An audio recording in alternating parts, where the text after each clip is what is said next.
Greetings, my friends, and welcome back to Mike Allen from Chicagoland.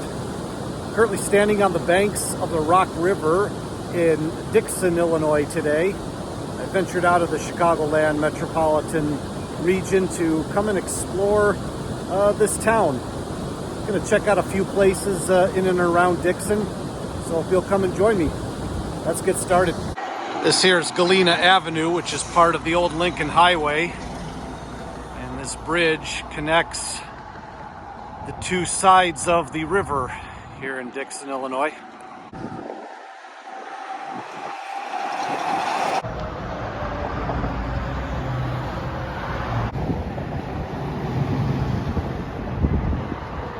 Stopped off here at the fake Berlin Wall.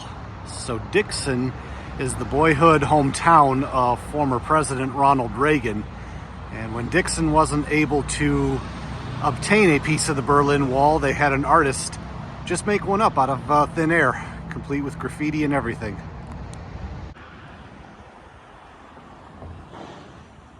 And the wall even includes barbed wire on the top.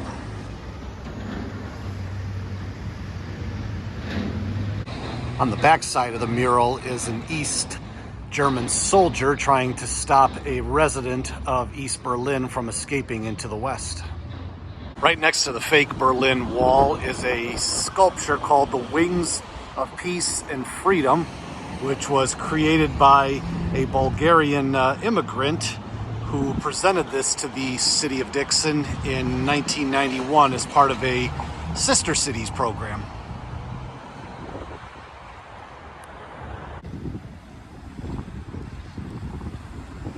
Spot also features three murals next to the fake Berlin Wall and the dove sculpture. There's a picture of Reagan admonishing the USSR, telling them to tear down the wall. In the background, that's Lenin in Moscow. There's Mikhail Gorbachev. And this one here commemorates the tearing down of the Berlin Wall in 1989 and children and citizens being able to cross the border from East Berlin into West Berlin. The town of Dixon also has a historic theater here that is still in operation to this day. Travel back across the other side of the river now to come and check out this. This here is believed to be the only statue of Abraham Lincoln in uniform.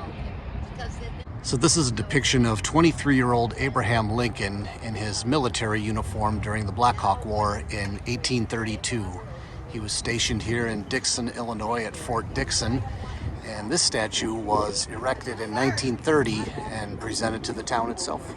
And behind the statue there's a placard that gives additional information about Abraham Lincoln and how he was captain of volunteers on April 21st, 1832, when he was stationed here in Dixon, Illinois.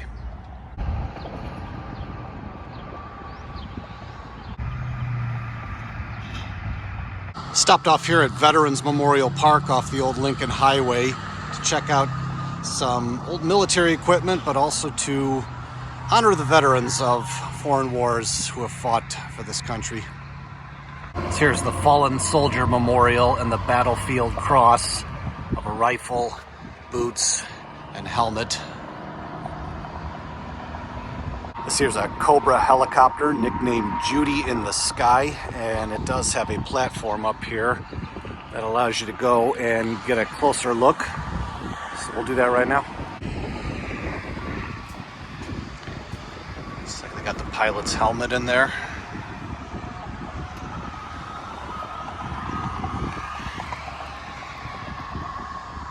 Property of the United States Army. On display here is a Navy anchor, and here's a little bit of information about what this anchor was used for. Show it here in a second.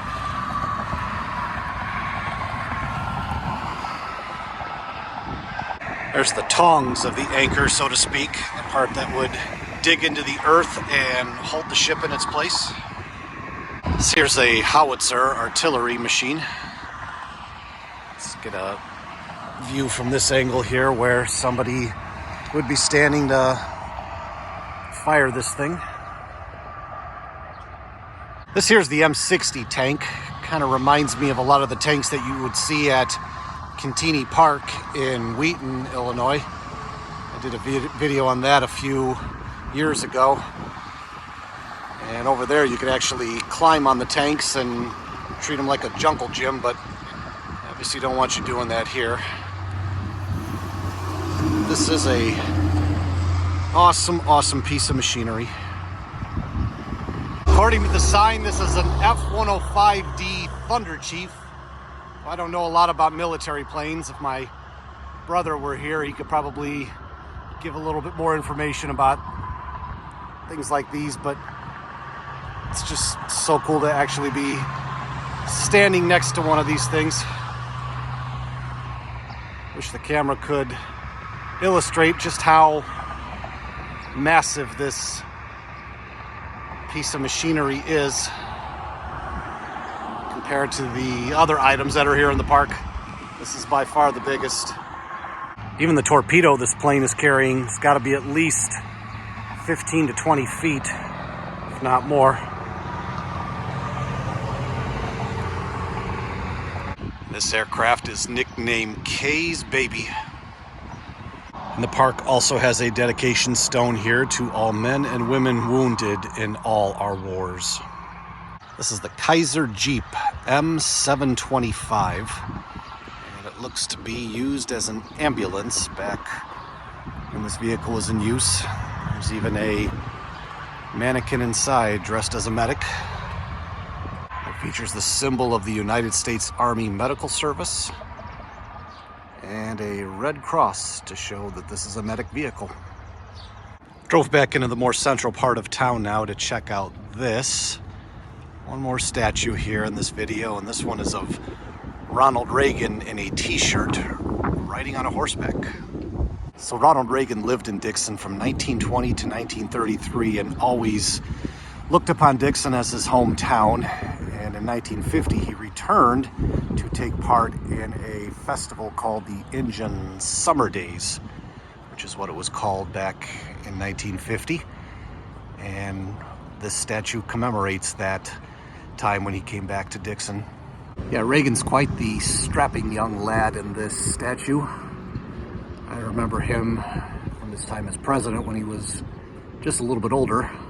So that's my vision of Reagan, but this is definitely a throwback here to his acting days. So here in Dixon, Illinois, you can go visit Ronald Reagan's boyhood home, and I do plan to do that, but that's going to be in next week's video. I wanted to devote an entire video to Ronald Reagan's boyhood home. So for this video, I'm actually going to visit one more spot here in Dixon, and then we're going to call it a day.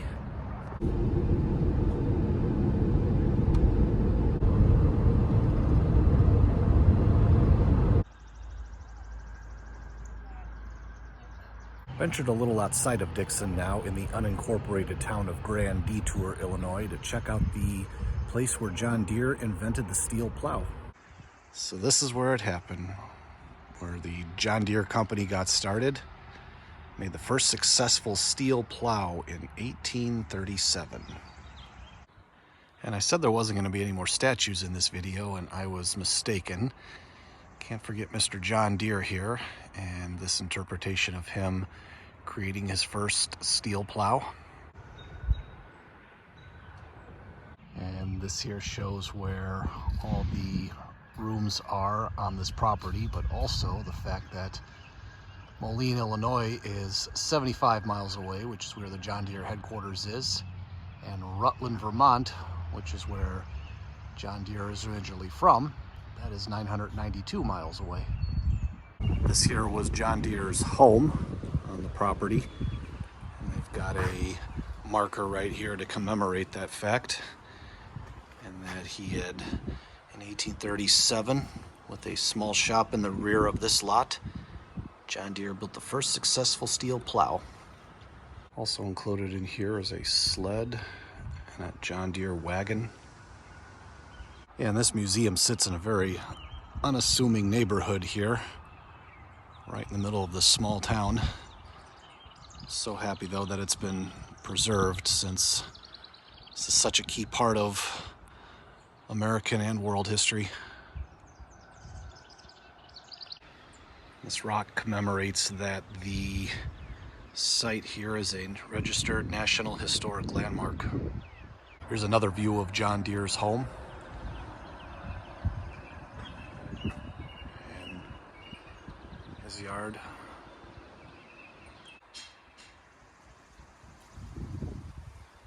So inside one of the buildings now, and this talks about how the town of Grand Detour got its name, and that's because of the shape of the Rock River in this region. So when Deere was 32 years old, he left his pregnant wife and 4 children in Vermont and came here to Grand Detour. And it was only a year later that he developed that steel plow. Here's a little bit more about John Deere's timeline. Growth of his business, a few personal life items as well. Also served as Moline's second mayor. Died in 1886 at the age of 82 in Moline.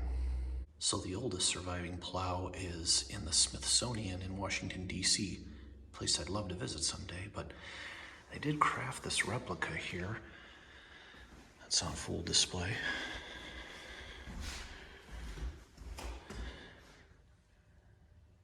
So this wall talks about a 1962 archaeological dig that took place on the property.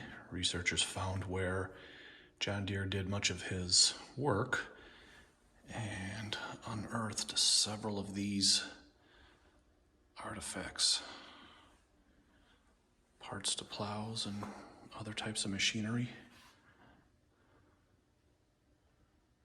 Below here is a post hole that was dug for John Deere's blacksmith shop.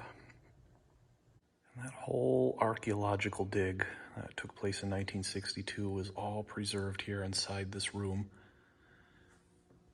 Just an amazing preservation of the site and where the blacksmith shop once stood. This also has a replica of the steel plow there hanging from the ceiling. This is a very preserved, climate-controlled building to keep this piece of history alive. And as you leave the building, that has a picture of the plows that have been mass-produced by Deere and Company.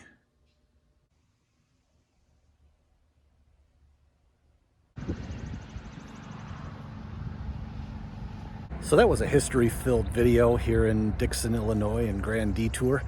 Really enjoyed just kind of exploring this area and seeing what it has to offer. It was really a lot more than I expected, and really enjoyed it, and I hope you did too.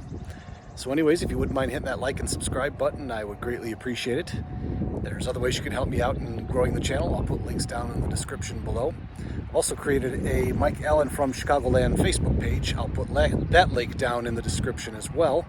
And wouldn't mind if you just hit that like button on my Facebook page. Help grow this channel and grow this community. Anyways, this is Mike Allen from Chicagoland, signing off from Grand Detour and Dixon, Illinois. I'll be back next week, back here in Dixon, with another video. But until then, don't you go changing. One more item to share before signing off. Inside Castle Rock State Park, just a little bit north of Grand Detour and Dixon, sits the scenic overlook of the Rock River. Absolute thing of beauty. This spot kind of reminds me of the region of Illinois down at the very bottom of the state along the Ohio River, the Cave and Rock section, which I did a video on back in September.